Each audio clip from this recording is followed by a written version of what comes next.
All right, I'm really happy to be here. It's been a long time. Um, Now, tonight, I'm going to be talking about apologetics. Now, I know some of you are probably not sure what that means.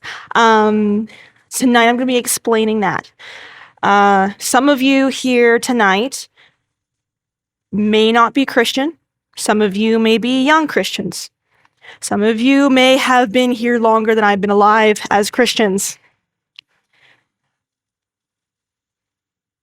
But some of you across the board might not know what apologetics is. And tonight, I would like to help equip you to make the defense for the Christian faith. Now, tonight I'm going to be going over, is apologetics biblical? Showing that people like Jesus and Paul did apologetics, what evangelism and apologetics has to do with each other, and then the how to do apologetics. So, first, is apologetics biblical? It's a good place to start. 1 Peter 3:15, but in your hearts honor Christ the Lord as holy, always being prepared to make a defense to anyone who asks you for a reason for the hope that is in you, yet do it with gentleness and respect. One of the things I want to point out here is that the word apologetics comes from a Greek word in the Bible, and it translates to English as to make a defense. This verse is not a suggestion. It is not, well, that's your opinion, or something to maybe live by, some people live by. This is a biblical command. This is something in the New Testament that is called Christians to do. You're supposed to use reason for apologetics, and as importantly, do it with gentleness and respect.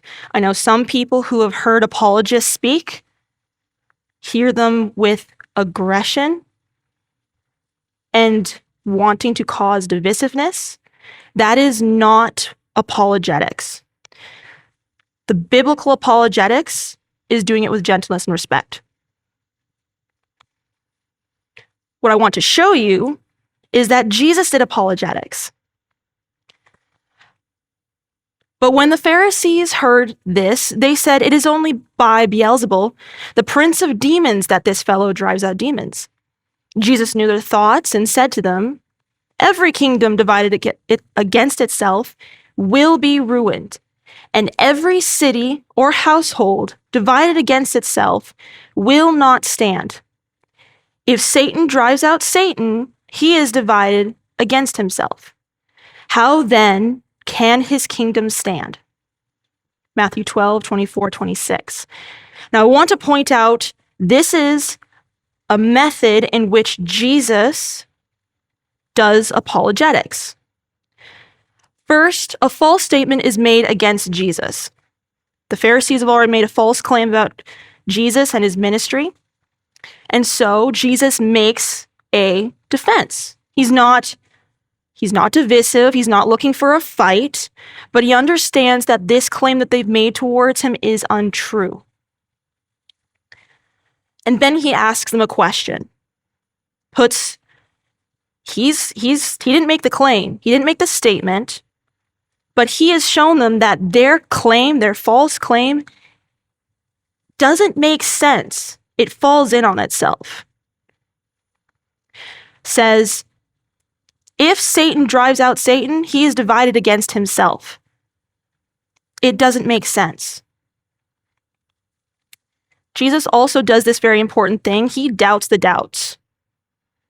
This is something that a lot of Christians sometimes have a lot of difficulty with. They have doubts, and that's normal. But one of the things that Jesus demonstrates is that he doubts those doubts, and that's okay. You also see Paul do apologetics. because, Jesus knowing the thoughts of the Pharisees is a bit of a one-up. I can't really do that. And I don't know anybody else who can. But Paul also does apologetics. While Paul was waiting for them in Athens, he was greatly distressed to see that the city was full of idols. So he reasoned in the synagogue with both Jews and God-fearing Greeks, as well as in the marketplace day by day with those who happened to be there. Acts, supposed to be something there. Anyway, Paul, he is in Athens, and he is presenting reasons to these people. These people come along, like Paul is talking, he's preaching the gospel. He's talking about Jesus. He's really excited about it. And these people pull him aside and they say, the stuff you're talking about is a little weird. It's a little strange. And Paul comes along and he says, well, you've got an altar here that says to an unknown God. You're already religiously worshiping this God. You just don't know who he is, but I do. I know who this God is. And then he reiterates, I know God. He came, he sent his son to die for you, and he rose again. That is the God, that is the unknown God. It is the true God. He used reason. And in further verses from this, it says he debates. And even within that section of scripture, it says that he gave evidence. This is one of the things that Paul does, is that he points out it's okay to argue, but you must do it the right way. It's not divisive to disagree with others or tell someone they're wrong, but you must be doing it to bring them to the truth, all while living the 1 Peter 3:15 passage. If you do not do apologetics with gentleness and respect, the Bible talks about being a clanging cymbal. You're just noisy. Nobody wants to listen to you. And that makes apologetics not very useful. Now, evangelism. This is something that every Christian is very familiar with commands in the Bible. What does it have to do with apologetics? Well, evangelism and apologetics work together to do a few different things. Both of them together make the defense. Apologetics is like a court case. Jesus is the defendant, the world is the jury, and you are the lawyer. If you are asked why Jesus is innocent, is not guilty, and you say, well, because he's not guilty, you're not convincing many people. You need to have evidence. You need to have something. Evangelism and apologetics work together to help doubt the doubts. The truth helps you combat the doubts that you have. You might just be like, well, doubting the doubts, but you need to replace it with something. It can't just be I'm doubting the doubts and then it's going to float away. You have to replace it with something, replace it with truth. Apologetics helps you do that. We see Jesus modeling apologetics, and he was also kind of, doing the gospel. Apologetics gets to and builds on the foundation of faith. Apologetics helps you learn the foundation and build on the foundation. It also helps grow and strengthen the kingdom. You get to talk to other people and help them understand that Christianity is built on faith and evidence. It's not a blind faith. It's an evidential faith. And you get to help others understand that and help other Christians be confident in their faith. Now, I can tell you all the information. I can tell you everything that there is to know about apologetics, but it is not super useful if you are then asked a question and you just kind of like freeze. It's not very useful. So I'm going to tell you a bit of the how. Now, there's a couple different people I'm going to talk about, a couple different apologetics organizations that I respect, and they have different cases and different methods in which to do apologetics. The first one is from an organization called Cross-Examined, and they have what's called their 4-point case. This will help you kind of pull somebody out of maybe atheism and bring them closer to them maybe believing that there is a God, that there's a good God. And the 4 points are: does truth exist? Does God exist? Are miracles possible? And is the New Testament reliable? If you can walk somebody through these steps, you have now found much more common ground to further conversation. First one, does truth exist? If truth does not exist, then this conversation's meaningless. I shouldn't be here, it doesn't really matter. But if you claim or hear somebody claim that there is no truth, and you ask them, well, is that true? Well, yeah. Well, that means there's truth. It's what apologists call the self-defeating claim. If I say that I cannot speak a word in English, well, that doesn't make any sense. I just said everything in English. I've been speaking in English. That is a self-defeating claim. Objective truth has to exist, and there is proof that it does. That means that the conversations we have matters. Does God exist? Well, something's here, which means somebody created the universe. And based on the way our universe is, the being that created it must be spaceless, timeless, immaterial, personal, intelligent, and powerful. Why? Well, space didn't exist, so something had to create it, which means the being has to be spaceless. Time didn't exist before time, so the being must be timeless.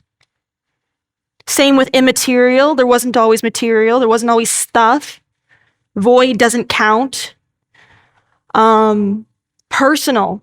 Impersonal things do not make choices. You must have something that can make the choice to create you and me. Intelligent, because this world is quite intricate and complicated.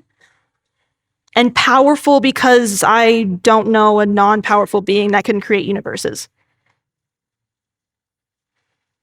That sounds a lot like the Christian God. You're not quite there yet, but now you're starting to move out of, I don't believe in God, to there could be a God. Are miracles possible? Genesis 1:1, in the beginning, God created the heavens and the earth. That is the biggest miracle that has ever happened. It's a pretty big deal. When you then start to look at all the other miracles, either in history or specifically the Bible, God parting the Red Sea is pretty feasible. And raising Jesus from the dead sounds pretty plausible. Is the New Testament reliable? This is what Cross-Examined calls their 5 E's. A lot of people don't trust the New Testament, but if you can walk them through some, even one of these things, you get them closer to possibly believing the Bible. You have execution. There is Christian and non-Christian documentation that says that a man named Jesus lived and was crucified by the Romans at a very specific time. He died. You have early testimony. One of the earliest accounts of Jesus's life was within 30 years of him dying. That's really, really soon. That's really, really recent. I mean, think about like something that happened 15 years ago, something about 30 years ago. Some of you can really recount something that happened specifically during 9/11. I can't, but and some of the latest accounts we have is up to 100 years. That's not very long compared to how other historians make accounts for other historical documents that we have and trust. You have eyewitness testimony over and over and over again in the Bible. You have authors like John who write about very, very specific details about certain places, certain rulers, certain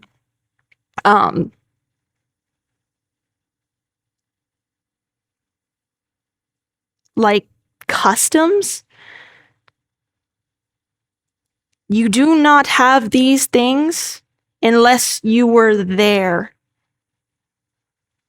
You have embarrassing testimony.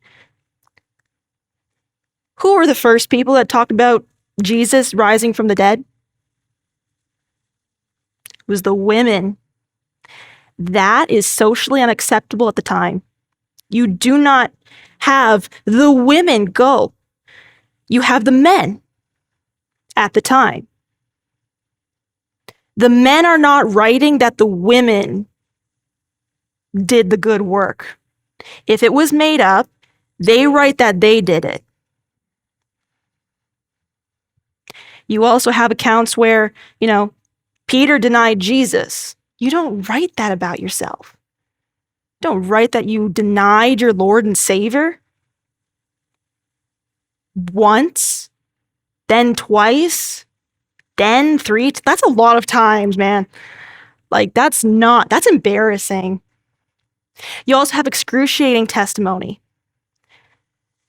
You do not die for a lie that you know is a lie. People will give examples about people who died for a lie, but they had no idea it was a lie. They just trusted the person that told them. But many claim that these people who died were the ones that made up this story. They died some of the most horrifying deaths I've ever heard. Boiling in oil is not a good time. Crucified upside down, not the way many really want to go. These are the 5 E's.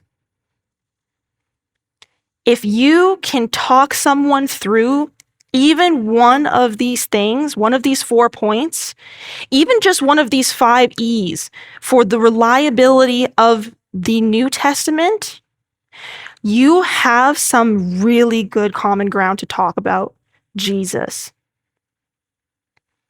Now, this is a bit more information, but it also gives you a bit of a foundation for apologetics and talking to somebody, where to start.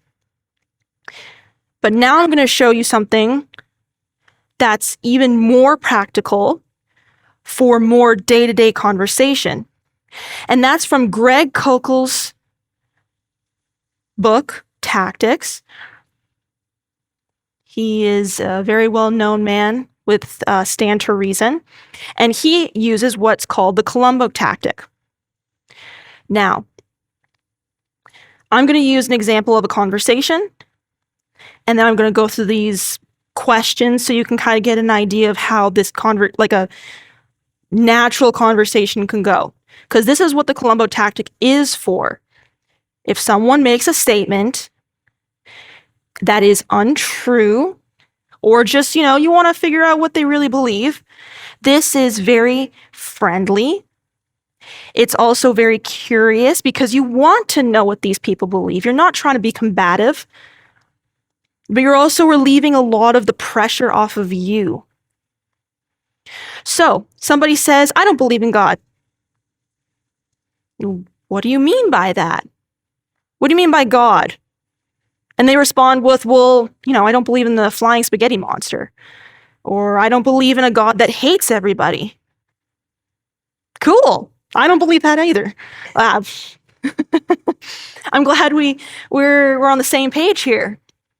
But how'd you come to that conclusion that that's what God is? And they might tell you something that they heard online from TikTok or Facebook, something that their friends say. They might have also had a really awful experience happen to them lately, that they're in grief and they do not believe in God, period. That is the relational part of this tactic. And then you can say to them, well, have you considered the God of the Bible? Jesus. He died for you. They may have never heard of Jesus at all. Ever. And you presenting them with a hope that you have is huge.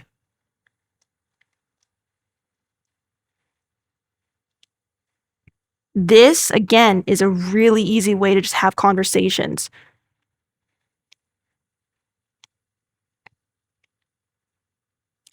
Are you ready to defend your faith?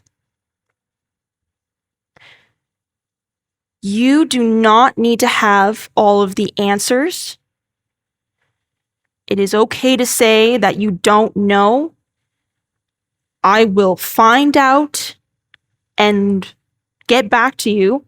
It is okay to have doubts and questions as Christians, as non-Christians. We want to hear them. We want to talk to you about it.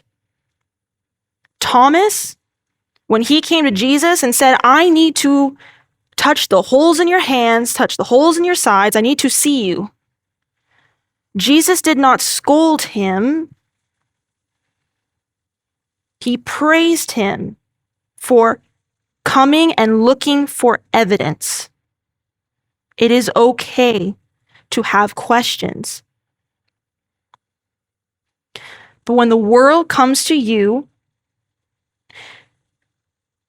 looking for the truth, do you have something to tell them?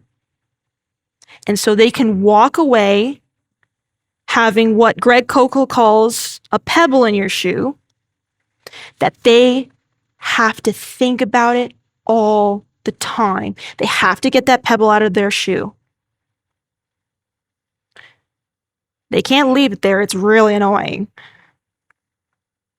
And now you don't need to convince them to be Christian, but you've left something for them to think about. Are you ready to do that? Thank you.